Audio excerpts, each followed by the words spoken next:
Hello everyone! For today's video, gagawa na naman tayo ng napakadali at napakagandang hairstyle.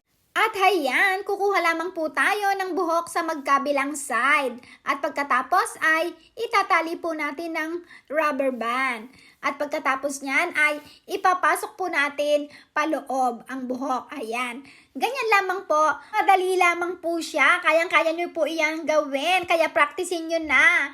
Ayan, tingnan nyo po kung paano ko po siya ginagawa. Itatali lamang po ng rubber band. At pagkatapos ay ipapasok po sa loob. Ayan, malapit na po siyang matapos. At ganyan lamang po ulit hanggang sa matapos siya. Ayan, ipapasok lang sa loob. Ganyan lamang po siya kadali, mga mami, mga beshi, mga mare. Kaya ano pang ginagawa nyo? Practicing nyo na yan at napaka-cute niyan sa inyong mga baby. At yung dulo ng buhok ay itatago lamang po natin yan at lalagyan natin ng hairpin para hindi po bumagsak. At pagkatapos ay lalagyan natin yan ng dekorasyon para mas lalo siyang gumanda. O hayan, tapos na po ang ating hairstyle, di po ba? Pwedeng-pwede po yan sa inyong mga anak na nag-aaral sa school. Ayan, maraming salamat po sa panonood. God bless you all!